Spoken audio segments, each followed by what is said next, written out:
When adults are given the opportunity to become historians for a moment and teach the young and impressionable mind, the knowledge they share and teach develops the understanding of the past, the present, and the future for that young mind. Historians have the ability to shape the thinking and knowledge of those they teach. But what if the educational resources contain false information, potentially creating knowledge that stems from personal opinion and not the truth of history? How do these false interpretations of history potentially affect the future of these children? If these children will come to know history without a broad scope of understanding, is there a way to limit the amount of biases historians include into their teachings of history? We will be further developing these ideas through the inclusion of real-life situations, areas of knowledge, and ways of knowing. A real-life situation we decided to explore and analyze within the theory of knowledge framework and mindset is a situation from a news article we came across. Our real-life situation took place in Houston, Texas in the October of 2015, when a textbook company came under fire as they described slaves as workers, when they were describing immigration patterns to the United States. The textbook was at the time being used as an educational resource in a 9th grade history class. Outraged, a student captured a photo of the line from the educational resource and sent it to his mother. From there, the textbook company came under fire when the mother became outraged at the inaccuracy and offensiveness of the sentence. This real-life situation can be connected to our life as students because we are expected to trust the textbooks we are given, as well as the knowledge our teachers are sharing with us. What children learn in schools can set a foundation for their future beliefs. For example, by teaching only certain aspects of certain important historical figures, students tend to think that the person was all good or all bad, when in actuality this isn't true. One historical figure in which this can apply to is Abraham Lincoln. Lincoln's legacy as being the president to lead the country during the Civil War and free all the slaves with his Emancipation Proclamation is told repeatedly across the United States in history classes, as it should be. However, textbooks and curriculums alike tend to ignore some of his less favorable actions and beliefs. For example, during the famous 1858 Lincoln-Douglas debates for U.S. Senate in Illinois, Lincoln stated, "I will say then that I am not, nor have I ever been, in favor of bringing about in any way the social and political equality of white and black races." This clearly racist statement and belief is not widely talked about or taught about. Additionally, it is not even taught that Lincoln believed in separating by race once slaves were freed. In 1854, he stated that he wanted to free all slaves and send them to Liberia. And in 1862, as he was writing the Emancipation Proclamation, Lincoln even hosted a group of delegates of free slaves in order to gain their support on his colonization plan. While Abraham Lincoln deserves to be remembered for all the good he did, historians and educators cannot simply choose to ignore the rest. Instead, they must look at the facts and present them fairly so students can fully understand the president. This example of how President Lincoln is taught about shows how widespread and common it is for historians to let their own bias affect their interpretation of history and how they share it. Therefore, we wanted to take a deeper look into what historians can do to prevent this. Our central knowledge question that will guide our presentation is, how do historians ensure that they are not pushing their own bias into their interpretations of history? We considered investigating other possible knowledge questions, such as how do historians determine what is accurate and inaccurate when evaluating different claims, and what qualifies someone to make unbiased decisions when writing or editing reliable resources for history education. We decided to develop ours because it's relativity to the present and the future. As we create history every day, we become historians of our own lives. Keeping in mind to leave out personal biases when describing our lives as historians is an important part of maintaining reliability of history. In order to collectively learn new knowledge, everyone involved in the process must be on the same page in reference to the terms being discussed. In order to bring context to these terms that we will be discussing, we have decided to define some terminology relevant to our definition and how these definitions may change. The Merriam-Webster Dictionary first defines history as tale or story. Secondly, the Merriam-Webster Dictionary defines history as a chronological record of significant events, often including an explanation of their cause. I find the first definition intriguing and relevant to our topic because when history is being taught, if it is told as a story, there may be embellishments added to make it more interesting to the students, as stories often do in order to maintain interest in the subject or topic. The second definition provides an example of how history could be taught in the classroom. But a flaw to this definition in relation to our central knowledge question is that each teacher's explanation of their causes could be different due to the personal opinions held. The Merriam-Webster Dictionary defines bias as an inclination of temperament or outlook, which, in relation to the context of our knowledge question, is a fair way to describe the definition of bias. The people holding biases in our real-life situations may be holding biases based on their outlook of life or their past choices and life experiences. The second definition, a simpler and smaller one, an instance of such prejudice, is also applied to the relevant context of this situation, as the biases held could be considered prejudice, but it does not always have to apply. Language in general has the ability to shape the meaning and interpretation within the context created. This being said, language as a way of knowing provides learners with the ability to articulate their thoughts into an understandable form of discussion and knowledge. This then provides the learners with the ability to share their knowledge among others through the distribution and production of new language. Connotations connected to words contain individual meanings in relation to the context of each sentence spoken. For example, these two words included, fragrance and odor, have the same meaning, a smell.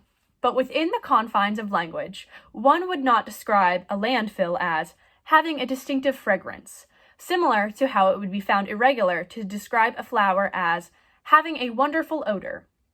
The connotations associated with these two words allow the reader to expand from the direct meaning of the quote to develop an implied and understood deeper meaning.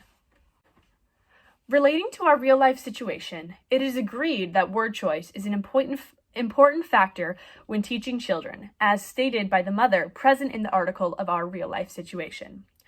It is talked about the USA being a country of immigration, but mentioning the slave trade in terms of immigration was just off. It's that nuance of language. That is what erasure looks like. Since the authors and contributors of the textbook decided to use the word workers to classify enslaved people, this is problematic, as the word workers contains the implication and connotation that the people being described had a choice to work and were getting paid, while the word slaves accurately defines the group of people, who were at the time defined as property and forced to obey the demands of their masters. This word choice relates to our knowledge question: how do historians ensure that they are not pushing their own biases into their interpretations of history, in the sense that the authors and contributors of this textbook decided to choose a word that incorrectly defines a group of people? The decision to use the word workers may have stemmed from the author's own interpretation of history, which isn't always accurate. In this situation, the writers and editors of this particular textbook should have made word choices that accurately define the context of the sentence. Now we are going to examine one way of knowing that often has the potential to overshadow reason. First, we will examine emotion as a way of knowing and how it relates to our real-life situation. Sometime between 384 and 322 BCE, Aristotle, a famous Greek philosopher, stated that emotions are all those feelings that so change men as to affect their judgments, and that are also attended by pain or pleasure, such as anger, pity, fear, and the like, with their opposites. By Aristotle's definition of emotion, it is easy to understand how the information historians write about and teach can be clouded by their emotions. Emotion has the ability to override reason and research. In the case of our real-life situation, the historian's personal racist beliefs overpowered the truth, which is that these people were slaves, not workers. While it is obvious that emotion has the capability to overpower other ways of knowing, such as reason, true historians have a greater responsibility to the readers of their works to create and publish accurate pieces. This means that they must cast aside all of their emotions and personal prejudices and look strictly at the facts. In the case of our real-life situation, it is a fact that Africans were forced to come to the United States to be used as slaves. By allowing emotion to affect their writing, many professionals, such as academic consultants, members of the Texas State Advisory Board, and teacher reviewers, chose to be inaccurate historians and ignore the clear injustices so many had to face. As a result of these historians choosing emotion and their personal biases over factual evidence, the thoughts of many young students could have been changed, and their opinions over slavery could have changed as well. Therefore, in order for historians to ensure that they are not pushing their own bias and interpretations of history into their work, they must remove any emotion out of it. Instead, they must focus strictly on the facts. Although the main area of knowledge we are focusing on is history, our real-life situation can clearly be related to the natural sciences as well. Our real-life situation looks at historians interpreting history, but the same questions and thinking can be applied to teachers choosing what to teach in regards to science. One subject within the natural sciences is biology. Within biology is the concept of evolution. Evolution is defined as the process by which organisms change over time as the result of changes in heritable physical or behavioral traits. While evolution is currently a widely accepted and supported theory that is taught in most schools, there used to be rules prohibiting it from being taught, as it goes against teachings from some popular religions. In 1925, this was an issue brought to the spotlight thanks to the Scopes trial. The trial was between John Scopes, a public school teacher who decided to teach about evolution, and the state of Tennessee, which had recently made it illegal to teach a creation story that opposed the biblical account. Scopes lost the trial, and the law stayed in place for another 42 years, thus keeping the teaching of evolution from reappearing in Tennessee schools until the late 1960s. This is a picture of a group of supporters of the Tennessee law. They were against John Scopes, who thought that evolution should be taught in public schools. These protesters used emotion and faith as a way of knowing, while Scopes did not. Scopes felt that he should present scientific facts in school. This would allow the students he taught to make the decision for themselves on whether or not they supported the theory of evolution.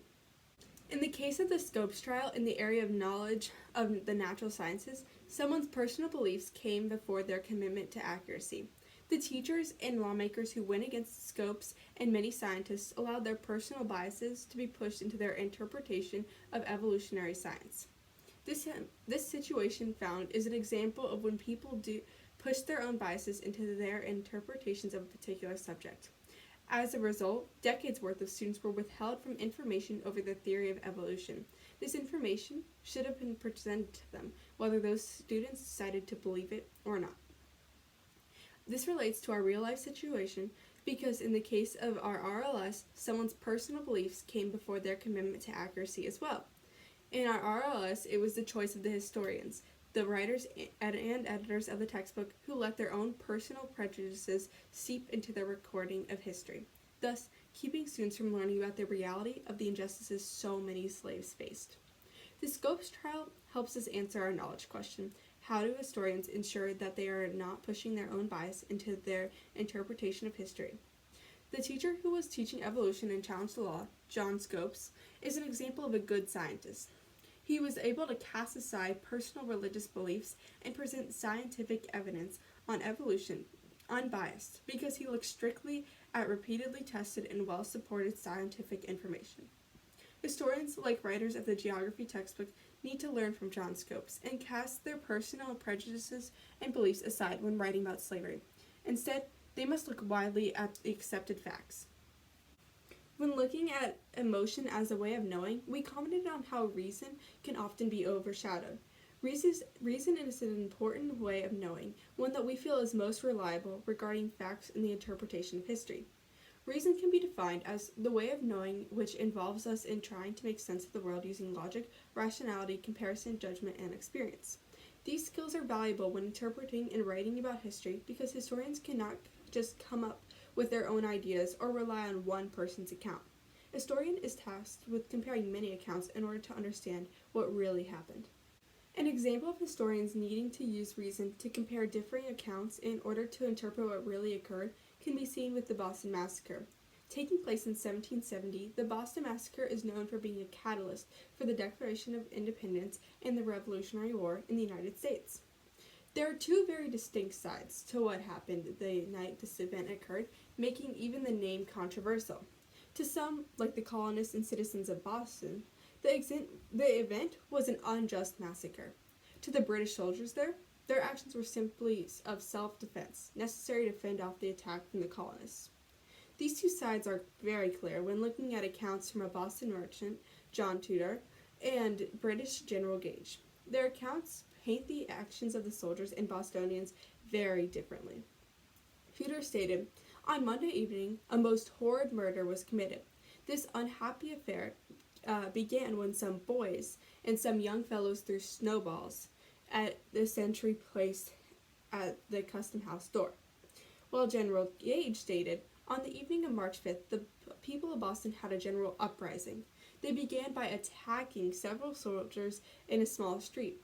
The officers tried to make peace and asked the mob to leave. From there, the mob moved into the custom house and attacked a single soldier on guard there." The differences in their accounts can especially be seen by their word choice, as Tudor chose to paint the colonists as boys, throwing just snowballs, and called what happened a horrid murder. And General Gage, on the other hand, called the group a mob and declared that the soldiers were merely acting in self-defense. These are two very different depictions of what happened. Even this picture, engraved by Paul Revere 3 weeks after the massacre, is not to be fully trusted. A true historian must use reason and ask himself, which side was Paul Revere on? Since Paul Revere was a colonist and a known patriot, it is likely that he could have been using this image as propaganda to support the patriots, therefore making this source biased and not to be taken at first glance. A historian's difficult task is to sort through these accounts and many others like them and determine what actually occurred. In terms of the Boston Massacre, a historian must rationalize through the emotions people on both sides felt. Additionally, the historians must look at further accounts. For example, the ones that state that the snowballs that Tudor talked about actually contained rocks. From this information and more, the historian is able to accurately interpret history. Reason, therefore, takes much effort, but can be more historically accurate, and thus more useful than other ways of knowing. By using reason, historians can ensure that they are not pushing their own bias into their interpretation of history. In the terms of our real-life situation, the writer of the textbook should have compared many accounts and used skills such as logic, rationality, comparison, judgment, and experience to accurately interpret why Africans moved in such large numbers to the United States. By looking at only a few sources and using very basic rationality, it is clear that these people were not just workers, but instead slaves. A true historian would have used reason to determine this. So, how do historians ensure that they are not pushing their own bias into their interpretations of history? By looking at examples from different areas of knowledge and looking at 3 different ways of knowing, we determine that historians must cast aside emotion and personal prejudices and constantly check that they are using widely accepted factual information, not just their own thoughts and beliefs. Using reason as a way of knowing in all aspects of developing historical references is another way historians are able to provide interpretations lacking their personal biases. Furthermore, using reasoning in writing specifically holds many important factors, as historians must reasonably consider the implications of language and the words they decide to use, while providing a contextually accurate piece of educational resource. Writers, textbook editors, state advisory board meetings, parents, and teachers are all historians. These people hold a responsibility of shaping the way students think and what they believe about the past, the present, and the future. Therefore, in order to be historically correct in the context that they teach, these people must include reason into their decision making and never put their own personal agenda before the facts.